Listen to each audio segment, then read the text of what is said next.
నేను అనుకోవటం ఏంటంటే ఈ పర్టికులర్గా ఈ జిల్లాల పునర్వ్యవస్థీకరణకు సంబంధించి ఇటు ముఖ్యమంత్రి గారు కానివ్వండి, ప్రతిపక్షాల మధ్య కానివ్వండి, మాటల యుద్ధం జరుగుతుంది.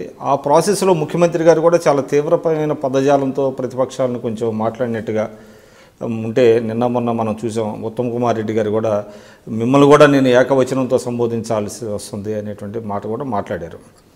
అంటే ఇంత అవసరం అంటారా?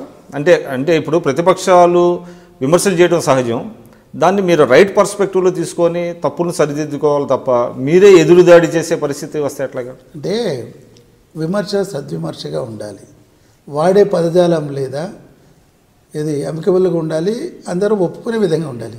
పదజాలంలో మీరు తీవ్రమైన వాడిని పదజాలం వివరిస్తూ విమర్శ మరీ తీవ్రంగా ఉన్నప్పుడు లేదా ప్రభుత్వం మాత్రం దాన్ని కౌంటర్ చేయాలి కదండి. నిన్న రేవంత్ రెడ్డి గారు ఒక డిబేట్లో మాట్లాడుతూ యాంకర్ అడిగారు, కేసీఆర్ అంటే హరీష్ గారు అన్నారు, కే అంటే నాలెడ్జు, సి అంటే ఇది, ఆర్ అంటే రికన్స్ట్రక్షన్ అని చెప్పారని చెప్తే రేవంత్ గారు కే అంటే కచరా అన్నప్పుడు వీటి అటువంటి పదజాలం వాడచ్చో చెప్పండి. ఇది ఒక ముఖ్యమంత్రి కానీ రాష్ట్ర మీరు పొలిటికల్గా ఆపోజిట్ చేయండి, పాలసీస్ మీద ఆపోజిట్ చేయండి, మాట్లాడండి, దానికే తప్పులేదు. వాడే పదజాలాన్ని అంటే అసలు పదజాలం వస్తే కేసీఆర్ గారే అందరినీ మొదటి నుంచి కూడా ఉద్యమం సమయంలో కానివ్వండి వాళ్ళని కొంచెం కరెక్టే కొంచెం ఉద్యోగంలో ఆయన కొంత అంటే ఆ స్థాయిని తగ్గించుకొని మాట్లాడినట్టుగా అందరూ మాట్లాడతారు కదా. ఇప్పుడు ఉద్యోగ పదజాలంలో ఇవన్నీ ఊత పదాల్లాగా వస్తుంటాయండి, అవి పెద్ద అన్వయించుకోవాల్సిన అవసరం లేదు. ఉద్యోగంలో మాట్లాడుతుంటే అవి ఊత పదాలు వచ్చేస్తుంటాయి, ఆ ఫ్లోలో వచ్చేస్తుంటాయి. ఆనాడు మరి ప్రజల్లో వాళ్ళకు తెలియజెప్పాలంటే ఇటువంటి వాడే తప్పదు. అయినా కానీ వీళ్ళు వాడిన పదాలకు కూడా చాలా ఉన్నాయి కదా. కాబట్టి నేను అనుకుంటాను ఈ తర్వాత ఈ కాలంలో మీరు చూశారు కదా, ఫైనల్ నోటిఫికేషన్ ఇచ్చే ముందు డ్రాఫ్ట్ నోటిఫికేషన్ డిస్కషన్ ఎంతో స్పష్టంగా చెప్పారు, నేను బేషాదాలకు పొదలుచుకోలేదు.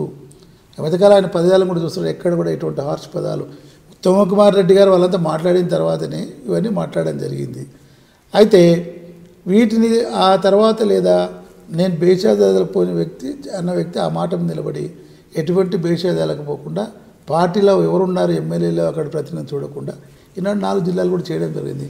నేను అనుకుంటాను దానికి పెద్ద ఇంపార్టెన్స్ ఇవ్వాల్సిన అవసరం లేదు. సరే రాజకీయంగా వాళ్ళు మాట్లాడుతూ ఉంటారు. నేను ఇందాక ఉదాహరించినట్టు మీరు ప్రొవోకేటివ్గా మాట్లాడినప్పుడు రియాక్టివ్గా లేదా అవి మాటలు కూడా రావడానికి ఆస్కారం ఉంటుంది.